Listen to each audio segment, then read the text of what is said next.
दो चीज़ें हैं। एक तो ये परसेप्शन बना दिया कि साहब बीजेपी को हराने के लिए मुसलमान वोट करता है। एक मुसलमानों को डराने का जो कॉन्सेप्ट है विपक्ष के यहाँ बीजेपी से, इतना डरा दिया है मुसलमान को, इतना डरा दिया है मुसलमान को कि बीजेपी को वोट देना गुनाह समझता है मुसलमान। विपक्ष ने इतना डरा दिया है। और मैंने तो ये बात 2014 में भी कही थी, लेकिन उस वक्त मुसलमानों ने इसको अदरवाइज़ ले लिया। मैंने कहा था कि तमाम मुसलमान इकट्ठे होकर बीजेपी को वोट दे दो। अगर इकट्ठे होकर मुसलमान बीजेपी को वोट देते, जो आज जो देश में नफरत है हिंदू मुसलमान को लेकर, शायद ये ना होती। देखिए होता क्या है, पहले सोशल मीडिया नहीं थी कांग्रेस के ज़माने में, ये कांग्रेस का प्लस पॉइंट रहा। नहीं तो हमने देखा है, जब हम छोटे छोटे थे बचपन में, तो सुनते थे कि साहब मस्जिद में किसी ने गाय का गोश्त डाल दिया, मंदिर में किसी ने सूअर का गोश्त डाल दिया। इस तरह की घटनाएं बहुत होती थी और फिर उससे झगड़े होते थे। कांग्रेस के ज़माने में 55,000 फसादात हुए हैं, 55,000। ये आंकड़ा बहुत बड़ा है। और उसमें मेरठ, मलियाना, भिवंडी, हाशिमपुरा, ये इतने बड़े कांड हैं। आपको याद होगा मेरठ में पीएसी ने 100 लोगों को लाइन में खड़ा करके, जवान लोगों को, और गोलियों से भून दिया था। ये कोई कम बात है। लेकिन उस वक्त चूँकि मीडिया और सोशल मीडिया नहीं थी, तो इसका हाईलाइजेशन नहीं मिला इतना। आज अगर कोई आदमी किसी दाढ़ी वाले को पकड़कर पीट देता है, तो वो आदमी खुद की वीडियो वायरल करके अपने आप में हीरो बन जाता है। तो मेरा जो मकसद है, मेरे समाज को जागरूक करना है कि हमें किसी पार्टी का बंधुआ मजदूर नहीं बनना है। ये जो पार्टियां इन्होंने हमें अछूत कर दिया। कैसे अछूत कर दिया? 2014 से पहले क्या था कांग्रेस का कि हम कोर वोट हुआ करते थे कांग्रेस के, मुसलमान और दलित, 2 वोट कांग्रेस के कोर वोट थे। आप देखिए दलितों की और मुसलमानों की हालत आज क्या है। सच्चर कमेटी की रिपोर्ट पढ़ लीजिए आप, कांग्रेस के रहते हुए सच्चर कमेटी की रिपोर्ट आ गई थी। उसमें कहा गया कि मुसलमान दलित से भी बदतर जिंदगी जी रहा है। इसका जिम्मेदार कौन है? जब हम आपको बचपन से, आज़ादी से लेकर अब तक वोट करते आए हैं और आपको अपनी पार्टी समझते हैं, एक एक वोट आपको देते हैं, तो अगर हम दलित से बदतर ज़िंदगी जी रहे हैं, इसके ज़िम्मेदार भी तो आप ही हैं ना। आपने हमें एजुकेशन नहीं दी, आपने हमें नौकरियों में हिस्सा नहीं दिया, आपने हमें सियासत में हिस्सा नहीं दिया, तो हम दलित से बदतर तो रहेंगे ही। ये जिम्मेदार कौन है इसका? जिम्मेदार इसकी कांग्रेस है। ऐसे ही फिर विकल्प नहीं था मुसलमान के लिए, कांग्रेस को देता रहा। विकल्प आया तो समाजवादी में चला गया, विकल्प आया तो बसपा में चला गया। दे रहे हैं ना, पीडीए का नारा दे रहे हैं अखिलेश यादव, पिछड़ा दलित। नारे से पेट भरता है?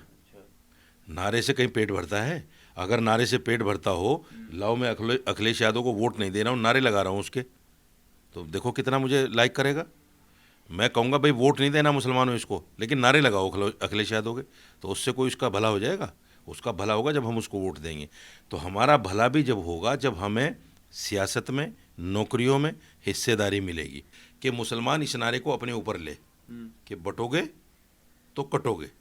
अगर हम कांग्रेस, समाजवादी, आम आदमी पार्टी में बटकर वोट देंगे तो कटेंगे जैसे कट रहे हैं। इसलिए हमें एकजुट होना है। मेरा जो उद्देश्य है, जागरूक होना है और एकजुट होना है। जब हम एकजुट हो जाएंगे, हम वोट भले ही कांग्रेस को करें, भले ही समाजवादी को करें, मैं ये नहीं कहता कि बीजेपी को वोट करो, लेकिन एकजुट होकर अगर हमें किसी पार्टी को वोट करना है तो हम उस पार्टी के बड़े नेता को बिठाएं सामने और उससे ये कहें हम आपको एकजुट होकर वोट दे रहे हैं, आप हमें दीजिए, बताइए क्या देंगे। आम आदमी पार्टी ने भी दिल्ली में इस बार ऐसा ही किया। केजरीवाल किसी भी मुस्लिम महल्ले, किसी भी मुस्लिम इलाके में सभा करने नहीं गए, किसी मुस्लिम नेता को अपने मंच पर मंच साझा नहीं किया। आप देखिए पूरा इलेक्शन कैंपेन उठा के देखिए, उनका नहीं किया। जब इन पार्टियों को हम भर भर के वोट दे रहे हैं तो हमें ये अछूत क्यों कर रहे हैं? हमारे पास आने से मुसलमानों को साइडलाइन किया जा रहा है। साइडलाइन कर दिया। भाई आप हिंदू वोट पाने के लिए मुसलमान के महल्ले में नहीं जा रहे हो, इसलिए कि अगर हम मुसलमान के महल्ले में चले गए, मुसलमान से वोट मांग लिया, मंच साझा कर लिया, तो हिंदू वोट भागेगा मेरा। तो इसका मतलब हम अछूत हुए ना। जो स्थिति दलितों की थी एक ज़माने में कि उनको कोई चारपाई पे बैठने नहीं देता था, उनको कोई घर में घुसने नहीं देता था, आज वो स्थिति मुसलमानों की है। और वो ये स्थिति इस कारण है कि हमने अपने वोट को बांट लिया। हम कांग्रेस को भी लाइक करते हैं, उसको भी देते हैं, समाजवादी को भी लाइक करते हैं, उसको भी देते हैं, आम आदमी पार्टी को भी लाइक करते हैं, उसको भी देते हैं, बसपा को लाइक करते हैं, उसको भी, और इवन बीजेपी को भी देते हैं।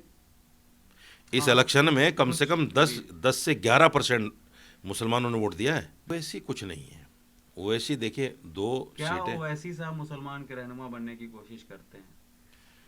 करते हैं, हम्म, करते हैं। और इसमें देखिए कोई दो राय नहीं है कि ओवैसी पढ़ा लिखा आदमी है, अच्छा बोलता है, बैक से भी मजबूत है, हर तरह से, इसमें कोई दो राय नहीं है।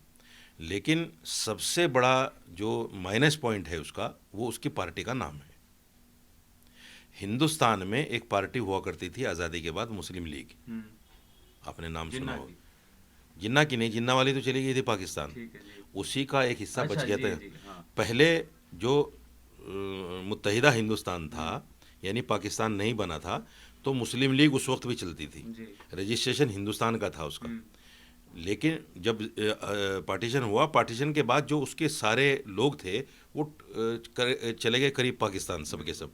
लेकिन पार्टी का रजिस्ट्रेशन चूंकि यहाँ था, तो कुछ लोगों ने उसको अडॉप्ट कर लिया, ये सोचकर भाई पार्टी तो है ही बनी हुई, तो हम करते हैं। लेकिन उस वक्त में जो हमारे बड़े रहनुमा कायद थे, मौलाना अबुल कलाम आज़ाद जैसे लोग, उन्होंने उसको कंडम किया कि हिंदुस्तान जैसे मुल्क में मुस्लिम नाम से पार्टी नहीं चल सकती।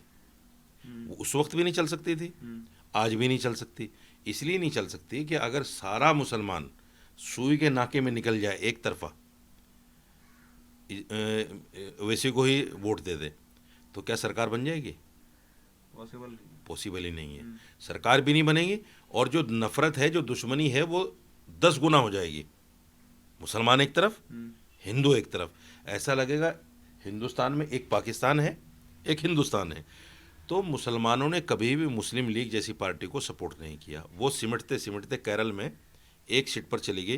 पहले गुलाम महमूद बनातवाला थे, उसके बाद में ई अहमद थे, और उसके बाद में तो अब नाम भी नहीं लेता कोई उसका, मुस्लिम लीग का, कहीं कहीं का दुक्का कोई। तो इसकी जो पार्टी का नाम है वो मजलिस इत्तिहाद बैनल मुस्लिमीन है। तो वो इतना ख़तरनाक नाम है कि ये तो मुसलमानों को एक करने की पार्टी है। हिंदू क्यों आएगा भाई उसमें? और जब तक हम हिंदू भाई को साथ नहीं लेकर चलेंगे, अब आप देखिए केजरीवाल की सरकार बिना मुसलमान के बन सकती है? नहीं। कांग्रेस की सरकार बिना मुसलमान के बन सकती है? तो जब बिना मुसलमान के यहाँ हिंदू पार्टियों की सरकार नहीं बन सकती, जबकि वो 80% हैं और हम 20% हैं, तो फिर 20% की बिना हिंदुओं के कैसे सरकार बन जाएगी?